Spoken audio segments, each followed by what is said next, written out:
Hey, what's up guys, I'm Praetorian and welcome back to Knights of Honor 2 Sovereign. So we're going to be opening up today's episode by getting our last two knights. We probably should have already done this. I was waiting to see if we wanted to hire our two brothers here that we have access to. Because if you guys recall, they were still children when we came to the throne. So we're going to be probably hiring him. You also notice that, and this is the case whether you hire them or not, any important relatives that you have, they will grant you some sort of bonus that is based on their class. So in the case of this merchant brother that we have, he's given us a merchant bonus of plus 10 gold. Our gold, sire. So that's right here under trade. And then we're also getting those books from our other brother. So they do not have to be hired in order to get that bonus. So that's why it's best if you can have as many children as possible, since as long as they're males, they will give you these bonuses for the rest of their lives. So yeah, we will go ahead and hire him, I think, but we're probably going to want to replace one of our current merchants. And we also need to get ourselves a spy, because they can be useful for a lot of things. Typically early on, you don't really want them, because where spies provide the best bonuses is through their opportunities. So early on, you won't have the money available in order to make use of those opportunities. In addition, spies are really good at trying to gain control of cities that you have really low loyalty, really low stability. And so in the early game, if you haven't conquered anything yet, then they don't really give any advantage there. But right when you get around the mid game or so, they become pretty useful, especially if you got a lot of money. So we're going to want to hire one spy. So let's go ahead and do that. What is the job? And then with this last slot here, we could get both of these guys if we fired somebody. I don't really want two clerics right now, and our current cleric here is way better than him. While with the merchants, most of our merchants aren't really all that upgraded, so he would actually be a better choice than many of these ones here. What we could do is just hire him. Yeah, I suppose we could just hire him. But what I really want is a diplomat. So we might just fire this guy, Baron Charles, because I think he's the worst of the ones we currently have. Either him or Charles, and then just replace whichever one we do fire with our brother, who already has the bargain trait. So in that case, he's pretty much the same rank as all these other guys here. So I think that's what we're going to do. So really the question is, should we get rid of Charles with his writing skill and really no other good choices here as we've seen before? I don't really have a lot of good choices with upgrading, which is the reason why we haven't really been doing so.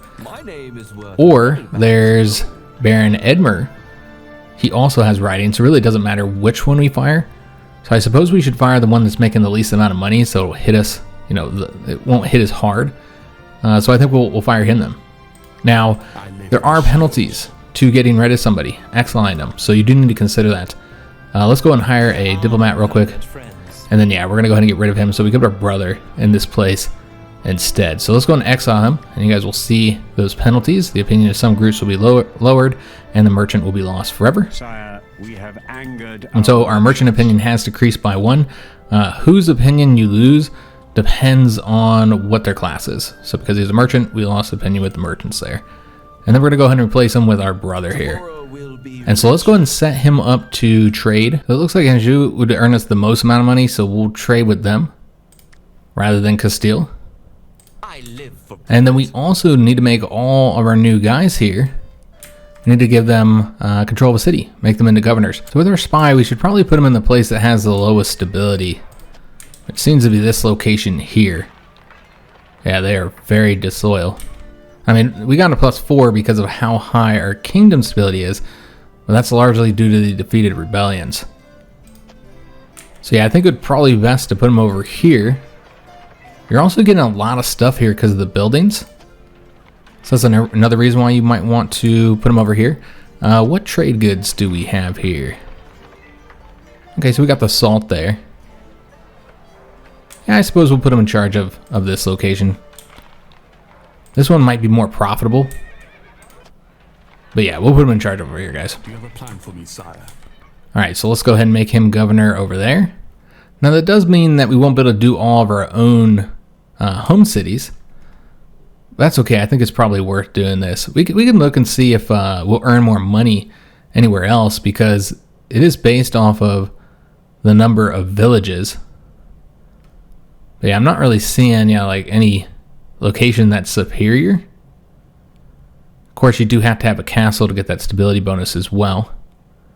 But both of these two locations did have castles. We'll put them here. Now, as for our brother, May I serve you?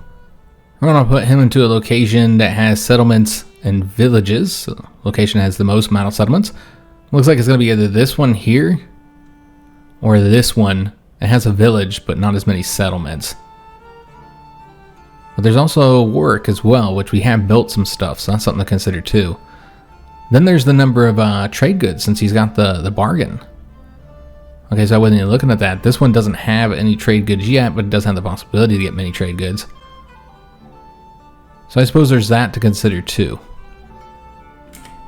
Let me see what bonuses we'll get with the diplomat. I don't recall his bonuses here. So he gets the settlements. Okay, so he'll get food for the settlements. All right, so you probably want, when it comes to the diplomat, the location that has the most settlements. So place them here. Remember, we can always move these characters around a bit later as well.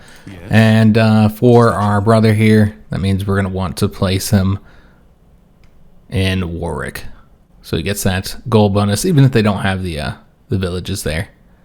I think that'd still be the best option, but eventually you might want to move him over here once you start getting some of the goodies that you can get from that location. For now, we'll move them to work. Alright, so all of our guys have been moved. Obviously, this is going to impact us for a little while until we get those governors in place. Alright, so let's go ahead and get our troops moving over to here to see what the siege would look like. Although I also kind of want to chase them down. Maybe we'll chase them down real quick. Or won't even have to, because they're coming here towards us.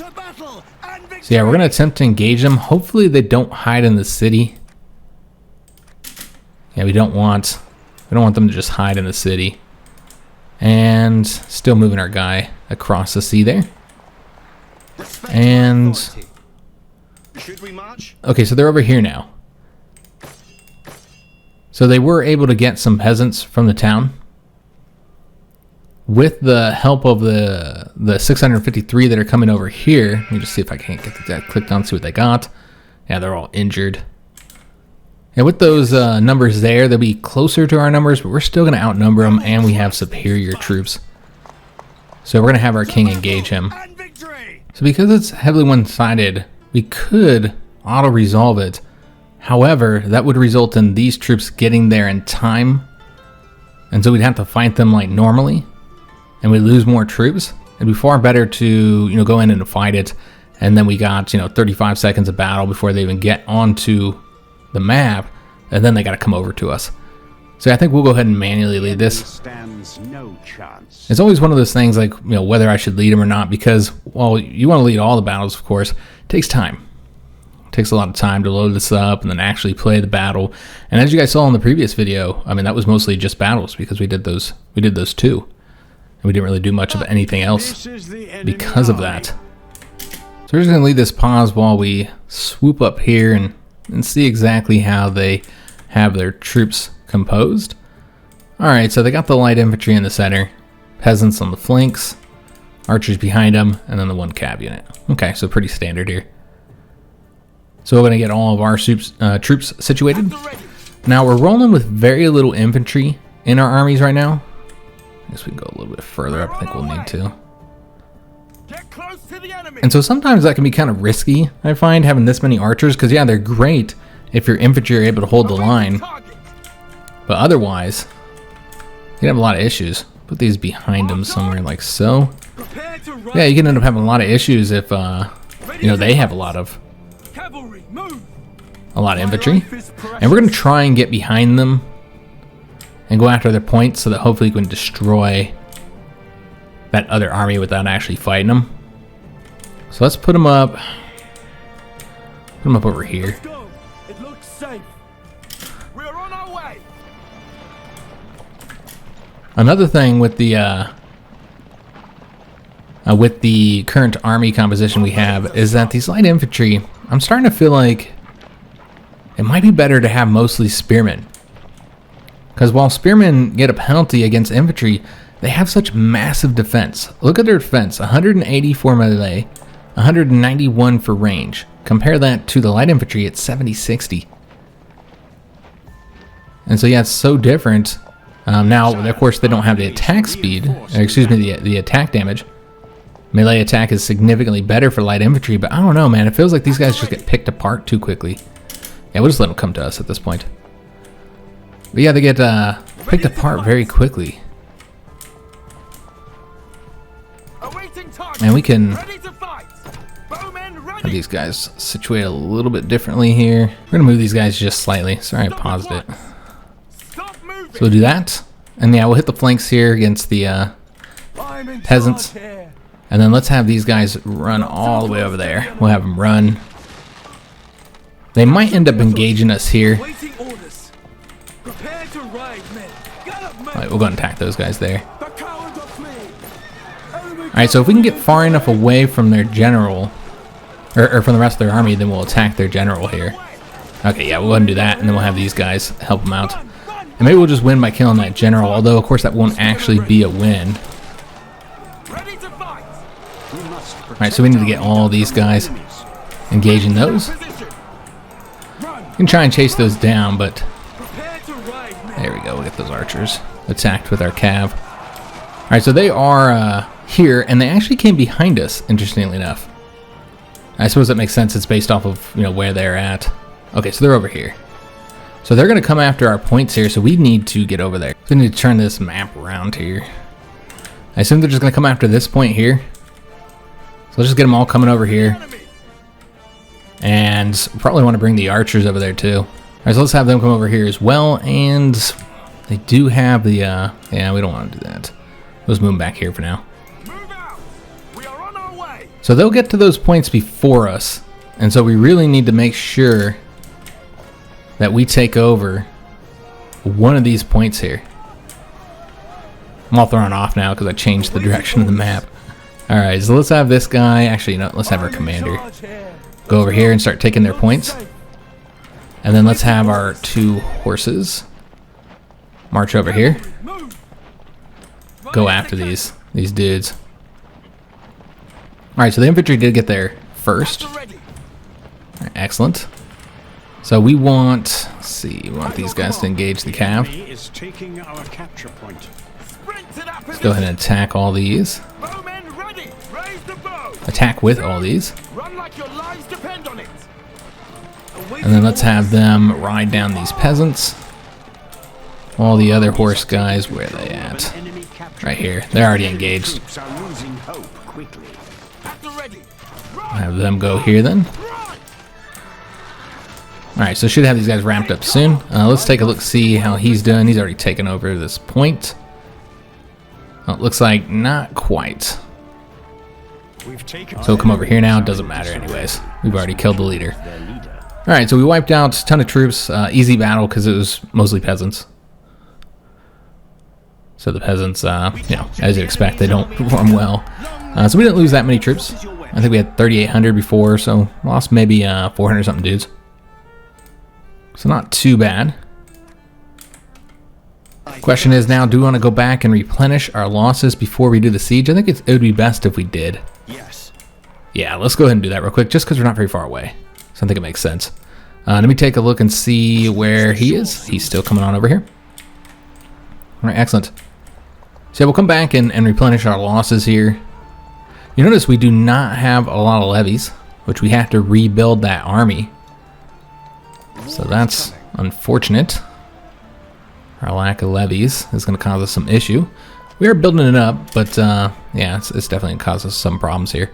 Because just this guy here, King, just replenishing all his losses is going to take all the levies we currently have available. But it's okay, we don't actually need 2 armies. There is another loyalist rebellion over here in Calais. So far, France has very effectively wiped those all out. Alright, so let's head back into Scotland to start the siege. And then our other general here basically won't be able to do anything due to our lack of levies. He might be able to replenish these losses. Yeah, he might be able to replenish the losses. We'll see. No, it's going to be a lot. 388 levies. Alright, so basically, he's kind of just out of the fight for now. Until we rebuild up our troop numbers. Now, you see they have built another army up. Got Highlanders. There are special unique units here. There's another army right there. Alright, let's go and put this to siege. We vastly outnumber them, but if they come down here to stop the siege, then we're going to have some serious problems there. And we have established a trade with Anjou. So we got our money back up.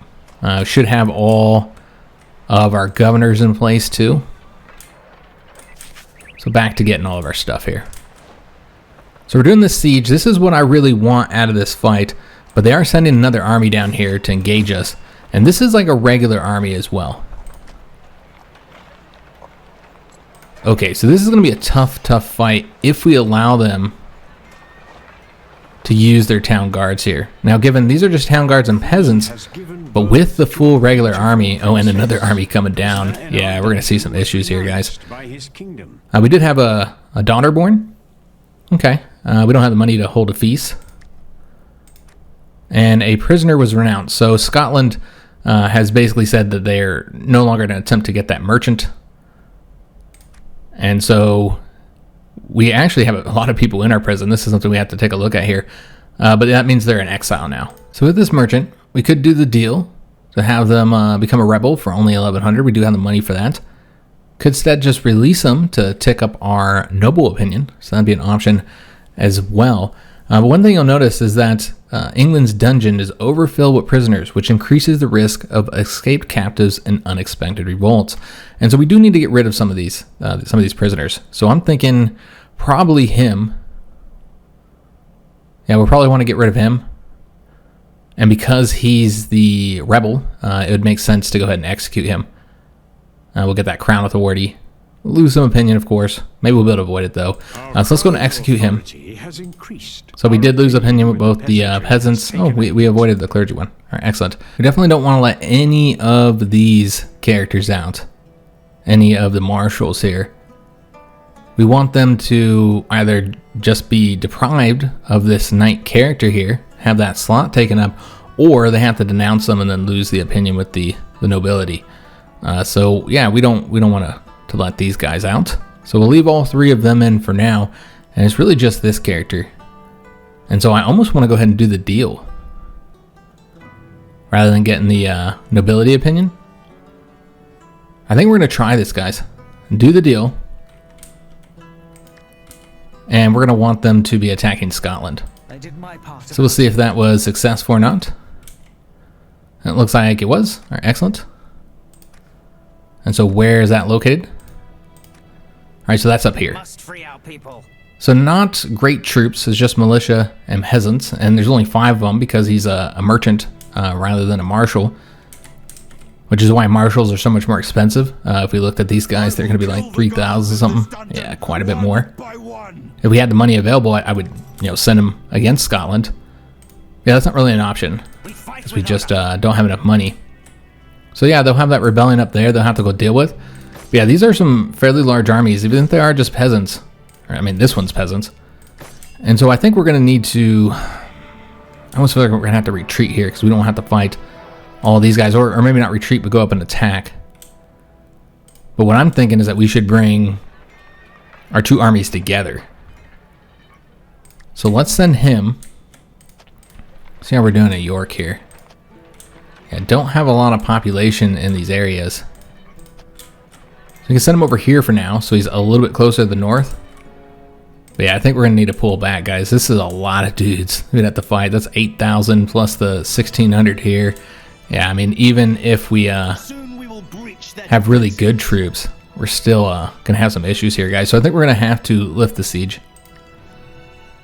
We will suffer some penalties to our morale.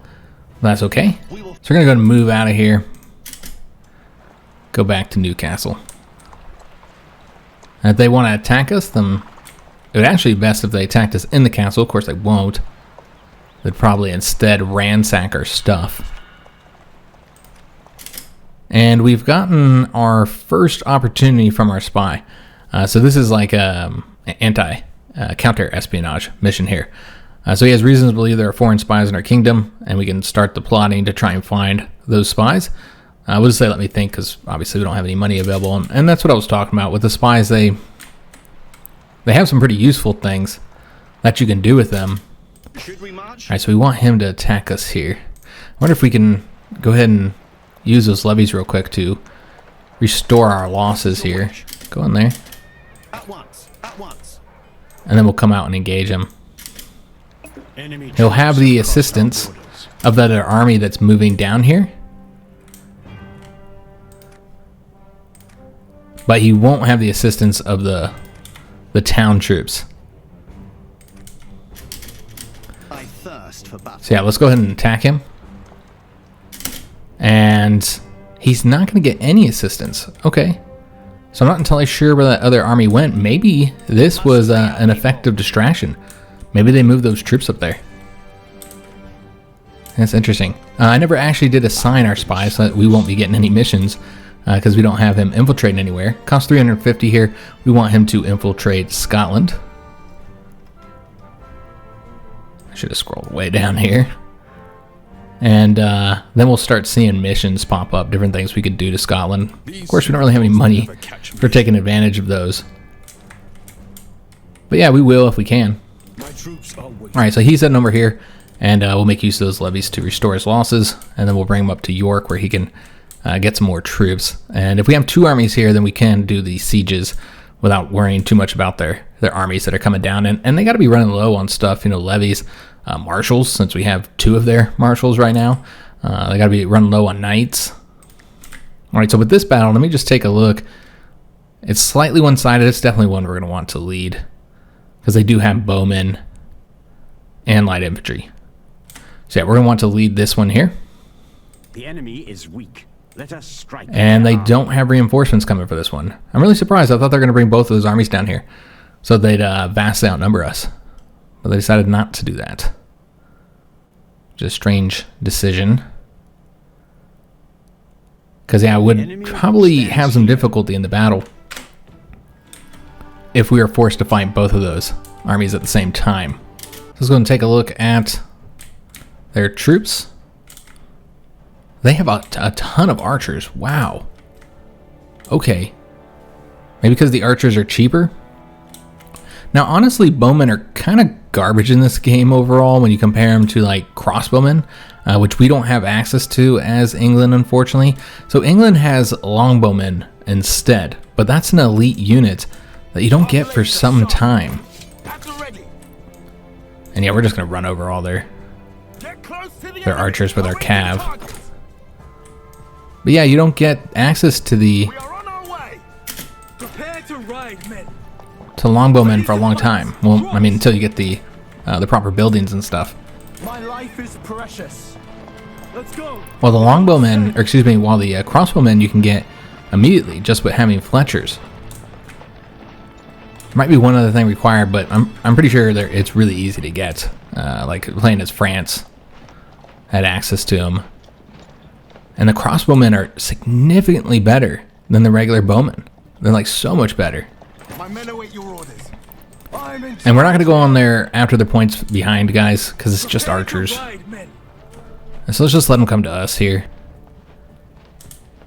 And then we'll just take out all these archers.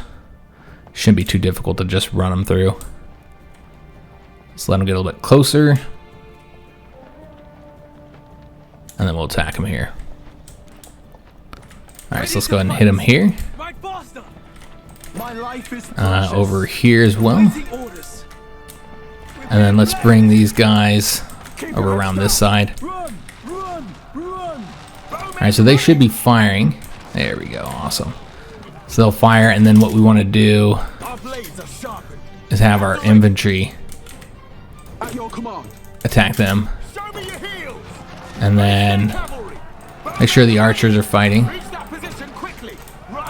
And then let's have these guys come up around the side here.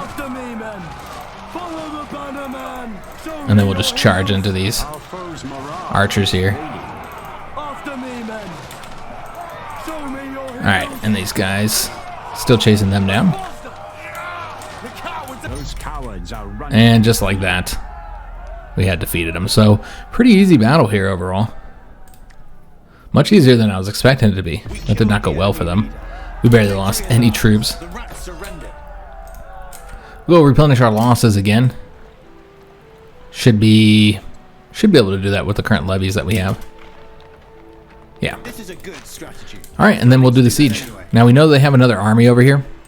But I think we can take that one army on with the defenders here. It was just the 2 armies that I was concerned about. Trying to fight 2 of those I think would have been an issue. Still waiting for him to get over to his city. We'll replenish some of those losses once we have the levies. Alright, so we're redoing the siege now. They have less troops this time.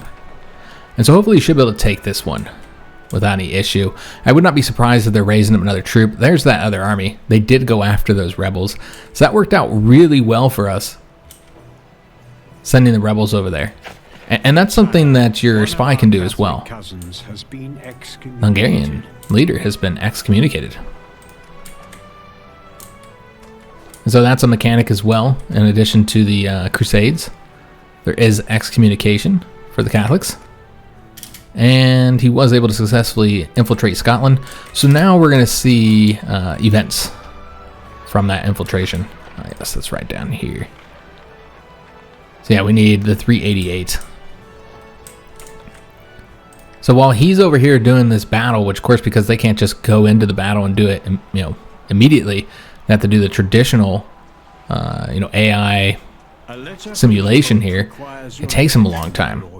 So the AI is kind of at a disadvantage because of that. Oh, well, this is interesting. So this time we're the ones that's being offered the opportunity to lead the crusade, specifically King Conan, our leader here. And so what will happen is Conan, he'll bring his army, and he'll also get the rest of his army filled out, which in this case he already has 8 units, so I don't think he'll get any more troops. But typically whatever openings you have, so for instance if you don't have any units, then you'll get a bunch of troops, and they're very, very good troops. They give you some pretty elite units that you can't typically recruit. So you get this really, really good army, and then your character will then march down to the crusade area and start attacking, and you lose complete control of that character.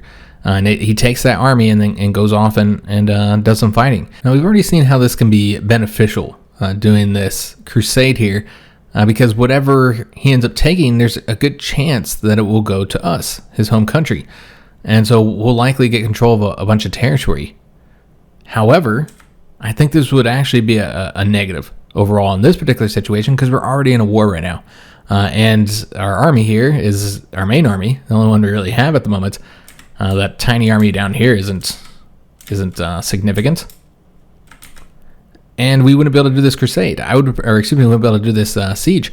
I would prefer to take this province, which is on our borders, over a bunch of territory far away.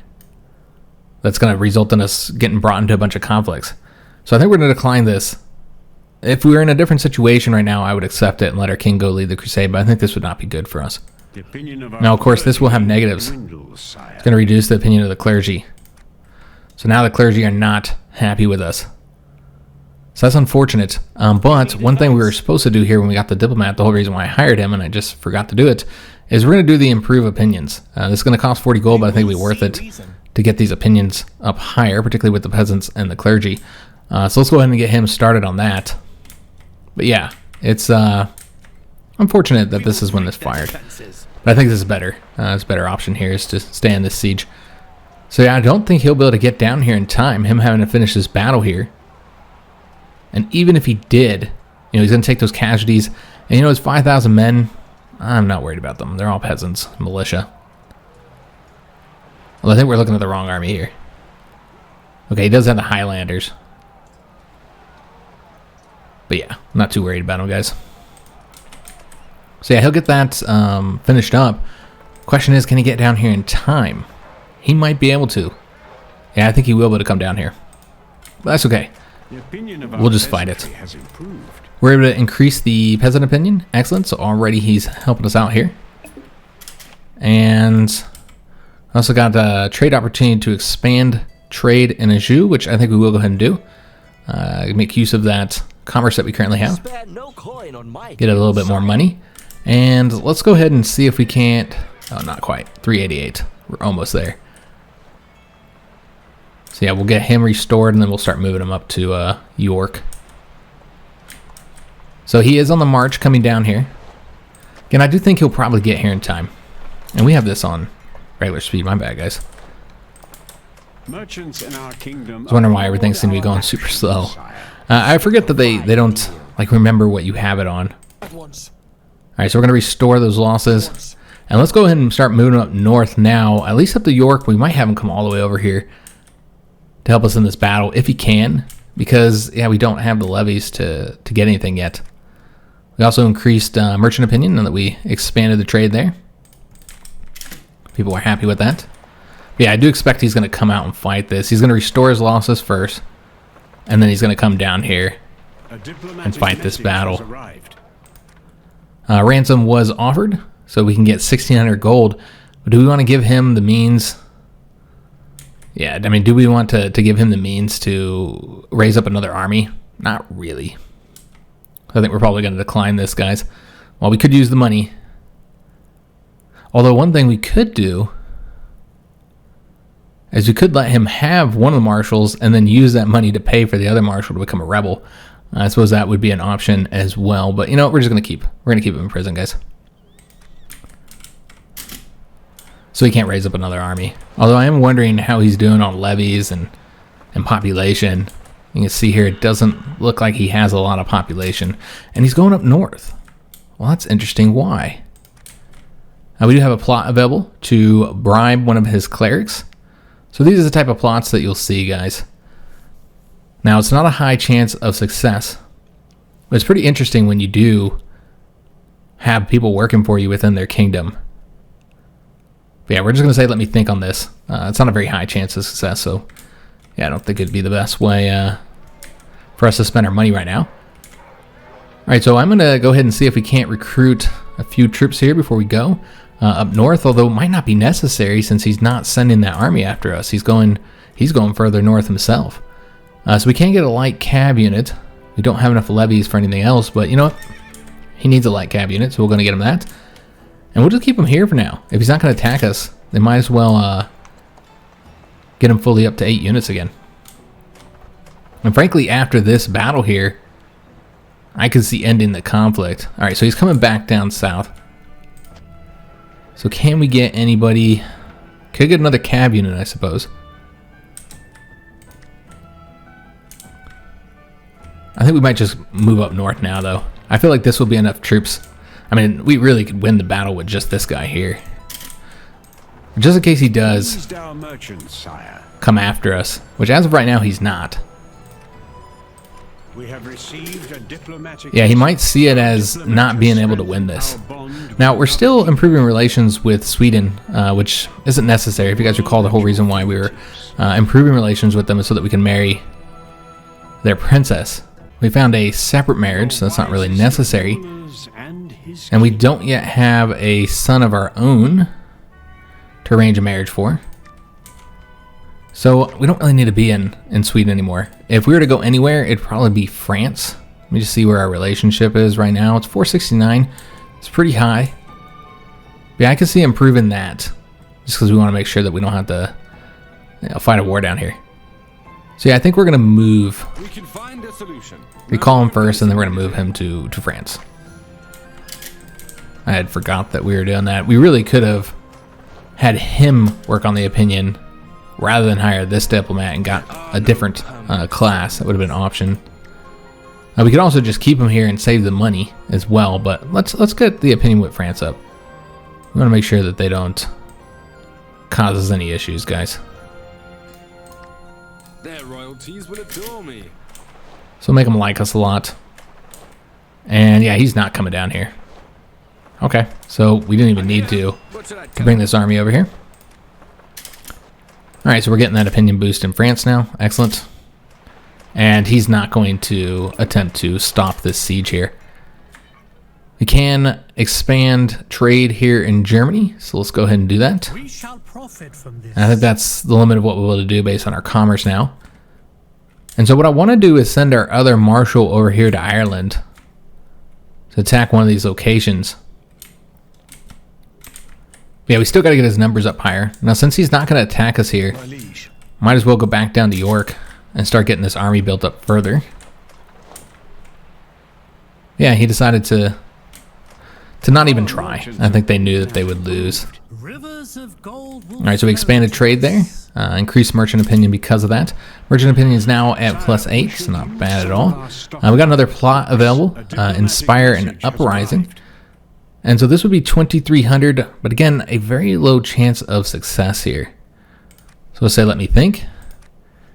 And these two trade centers have merged. Our books capacity has been reached. Okay, my bad, guys. I'm glad we got a notification about that. And they want to do a trade agreement. We're going to accept that. Though we probably won't send any merchants of our own over there. So merchant opinion's now at +9, so very, very high. And yeah, we need to spend these books, guys. And we should probably work on our spy here. And we could, because we have so many books, we could get something up to a higher level here. So our choices are Assassination. This will increase the chance for murder plots to succeed by 3% for level 1. There's also Trading and Stewardship available. I suppose we can get the Assassination one just to see if we can get something else unlocked here, because I don't think we'll be doing any assassinations right now. So Concealment, lower spy action reveal chance, or Conspiracy. Yeah, I'll probably do the Conspiracy. Does mean we can't level up either of those right now, though. Okay, that's fine. Let me see what our brother has access to here. So could go with the Stewardship, get a little bit of gold there. Neither one of these are going to be all that useful. Courtesy would get us, I mean, you're going to get a little bit more on the trade goods here. And you can increase relations while on a mission. So could get that one, I suppose. That might be helpful. But I think we might just save until we get up to 500. Another thing to make use of our books for would be to get the next tradition, which is going to be 600 books. We have the gold to do these. But what I'm actually going to do is, let's go ahead and spend some of that gold, because I've been wanting to do this here. There's a lot of good stuff we can get in this herb garden here. So one example, Wax. This gives you a 10% melee squad attack. You also get the 3 commerce and more food. So yeah, that would be one option. There's the spice shops. So the spices, we're going to get more income. So that would be helpful. And of course we'll get the commerce. And then there's the dye workshop, which you need minerals, which we already have. And that's going to get us more income too. And happiness as well. So all these are great, and we want to get them all eventually. Let's start with this one, since it'll help our troops. So we'll get that constructed. Make use of that money. But yeah, I can see getting another tradition here, guys. And so they did, this is one of the trade-offs of not accepting that money. Is, instead of getting the money, they instead just lost opinion with their nobility and got rid of them. But I feel like it's worth it. And also, this makes them significantly cheaper to send him off as a rebel. So that's what we're going to do. And we're going to send him to Scotland as well. And now they got to deal with this rebellion. But it was a uncontrolled rebellion. This is one of the things that can happen here.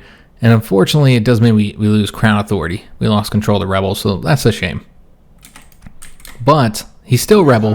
He's just not friendly to us. So they still have to fight that rebellion with 2,200 men. He didn't get the full 5, or excuse me, the full 8. He just got the 6 units here. But yeah, now they'll have to go fight that out, and keeps them distracted. And let me go ahead and take a look at our Baron John here. Get him some more troops. We don't have enough levies, I think, to completely fill out this army just yet. But yeah, I'm thinking we're going to do, just because of the defense, man, the light infantry, they just seem to get, they just get killed so quickly, is what I've noticed. And while they might be better fighting against light spearmen and in a one-on-one battle, they might even win that. It just feels like the light spearmen stand up longer against anything, whether it's archers shooting at them or the tower shooting at them and sieges. These guys stick around a lot longer in the sieges. Yeah, I just feel like it would be better to use more light spearmen than what we have been using. So let's go and get another light spearman here. We should probably get another bowman as well. And do we want another cab unit? Can we see their armies over here at all? See like what they've are making use of? No armies over here right now.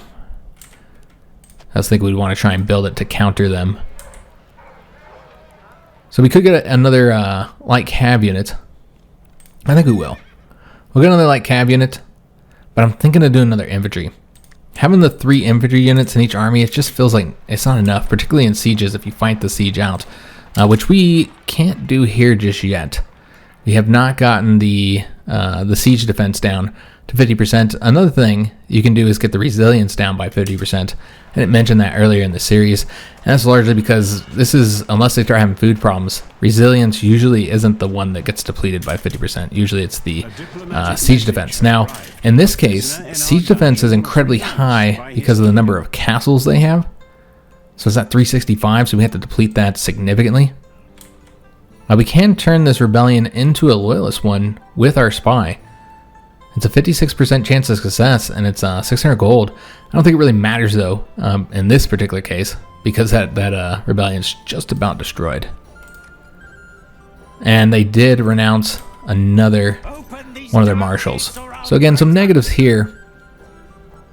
But of course, we can just keep on giving them money and sending them against the Scots. And that's what we're going to do. Keep them fighting, and unfortunately lost more crown authority because of that. That's a real shame. So we're losing all our crown authority. And did he not rise up? Oh, he did. But he rose up right here. So that's unfortunate. Because that's our territory, or going to be our territory. And so now he's over here doing this, and we might end up having to fight that. That's a real shame. Yep. Alright, so that's a bummer. Because we're just about done with the siege here. You see, we still cannot assault it. And there we go. We had a prince, guys. We got our heir to the throne. His name is Benedict. He is very good at warfare. Economy, pretty good too. Diplomacy, just so-so. Not great at religion or espionage. Now, this is a topic that came up in some previous episodes regarding how I was selecting what classes I was making my characters. Because I wasn't really basing it off of their skills that much. I was mostly basing off what I needed up here. And there's a couple reasons for that. So first of all, the skills do give a slight bonus to the respective class when they're doing certain missions and opportunities. It'll make them more likely to succeed. Though do keep in mind that they have just 1 star in it. They're always going to be better than a regular knight. Simply because regular knights, as you'll notice, they don't have any of these skills. This is only something that the royal family has. So as long as they have 1 star, they're always better. And so some people were saying, oh, you're making them worse because you're picking certain classes that might not fit as well with their stars. But all of them had like at least 2 stars in the class that I picked it for them. They weren't like 0-star ones. So just having 1 star means they're already better than a regular knight. And so you really should base this off of, because again, it's not a huge bonus. It's like a slight percentage bonus for the opportunities and missions I do. And so you really should base this off what you want them to be for roleplay reasons or what you need, rather than base it strictly off these skills here. However, these are important. It's still a percentage bonus, still makes them better, so it's something to consider. But yeah, with the king, I feel like it really should be based on what you want the king to be.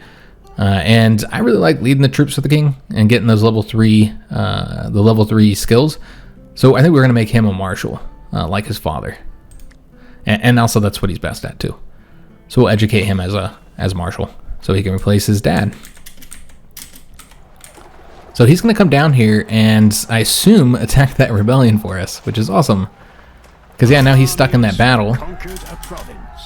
Although, looks like the battle is no longer happening now that we've actually won the siege. Such unfortunate. And we can't arrange for peace. I think that's the current conflict we're in. Of course, we're going to have stability issues in the new location we just took. But yeah, this is ours now. And it's going to be quite rebellious for some time. Of course, we could just go ahead and establish order. This does cost the levies, which are really precious for us right now. And it does cause some problems as well with the stability. That's one reason why you might not want to go with that one over using the cleric. I did want to address that because somebody asked me, why not use the established order. You can use it if you got the levies, but it's just going to cause some stability issues using that method over using your cleric, which doesn't have the stability penalties. So we need to get 1,200 gold in order to enact this, and that's what we'll do, since he's not even doing anything right now. And with our king here, what do we want to do with this situation here? I think we should probably stay in the castle for right now, until this situation, yeah, okay, they're fighting each other. I think we might just stay here for now. Its loyalty to you, my lord. So I don't know if we've had this trade opportunity available before. I feel like we have. One to basically buy a trade good. I believe I've shown that. If I haven't, then I'll do it right now, just in case I haven't. But yeah, basically we could do this for 20% cheaper. So let me just show that real quick. So we just go to one of our merchants. Oh, that was my bad, guys. I just hit the recall button. I didn't mean to. So we're recalling him. We'll have to send it back over to France. We're going to lose all that money for a little while, but that's okay. Though I guess it's not okay because I think we had increased the size there, didn't we? So now we got to do it over again. So that's a shame. I didn't mean to click that button. Did it on accident. Bags of gold. And we lost some opinion because of that as well with the merchants. So overall, quite negative. That was my bad. I didn't mean to click on that. But anyways, what I was trying to do is show you guys the importing of goods here, guys. So you can click on this here, and then you can import. I think you could just do these 3 goods at a time, and they have to be available in the country that you're trading in, of course, as you'd expect. And then you can pick which good you want to trade for, and that does cost some of your commerce, but it gives you access to the trade good and the bonuses that you get from it. So it's always something to consider if you have excess commerce. I like to use my commerce at least initially for expanding the current trade routes that I'm using. I prefer to use it for that until you get them all up to the maximum level, and then you'd use it for trading for goods. And then you also want to make sure you're not trading for goods that you could easily get access to in your own country. So like oils in that case, where you get the bonus there. We already have the ability to get oils. We're just not yet in our flax farms over here. So yeah, we're not gonna trade for that at the moment. Yeah, we have so many things we need money for. And we had another loyalist rebellion, so they keep on having trouble with these rebellions. They're just all peasants, though, so France just stomps on in there and quickly defeats them. Lost one of their allies. And Scotland signed a separate peace treaty, so they are no longer at war with us. Well, we got what we wanted, so that's what's important. And also, they're defeating our rebels for us. Again, that was their rebels at one time. And so now we can just go ahead and attack them here. Let me just double check if both of these countries are still involved. Yeah, they're still both involved. So yeah, we can basically, we'll probably send our king over there since his army is in a much better situation. We still got to build up this army here. Well, I guess we only need one more. This is a good strategy. Yeah, we just need one more unit over here. He's still got these seasoned troops. I wonder how our king's doing now with his troops. Yep, several of them have leveled up. Now, of course, he's not as good as our king. And so it makes sense to send the king instead and then send him up north to handle any rebellions. I think that's what we're going to do. And it'll take time to get him up there, but yeah, I think it's fine. And the last one, I believe we said we're going to do light spearmen here. All right, so let's go and send him up to this province here. And then these guys will go into this province and restore their losses. I'm ready. This is a good strategy. At once. And then we're going to go ahead and go across the sea and probably attack here first. I'll look at which location would be better. I guess we'll go after trade goods then. See what they got here. So they have pirates right here. And deep forest. So yeah, they got a pirate problem. Let me just see. I think the north would be the better location for us to attack as far as resources go. So yeah, we're going to go ahead and attack there. And also, we're closer to the north, Northern Ireland. So yeah, we'll attack there. I guess we'll go right here. I think that's the best way to do it. Okay, excellent. So just kind of rotating our troops around. There's nothing like the cold. And he has 800 dudes here that we're going to have to engage. Unfortunately, this will probably be in the next episode here. We do want to go ahead and adopt a population now that we have the money. 62% chance of success. Is your will. Maybe we should have leveled him up first. Yeah, we could have leveled up one of his skills to make him a little bit better in that. But we were saving those books as well, so that's something to consider. Yeah, we were saving that for a tradition. Opinion has improved. And we did increase the opinion of nobility. All right, excellent. War is coming. All right, so yeah, these guys will come over here, and then we'll attack that army. And we'll have to do that in the next episode. So I feel like we got a lot done in this one. We took over a new province, launched some rebellions into Scotland, got ourselves just completely changed up our knight situation up here as well. But haven't really been doing much economically. Unfortunately, war is expensive, and we got to pump a lot of money into this. Also, I made this mistake here, so we should probably fix this and get to trading with France again, because they are definitely the best location for us to trade with. So we'll get that established once more. Yeah, it was just my bad accidentally canceling that. All right, so that is going to be the end of today's episode. Looks like France is getting that rebellion taken care of.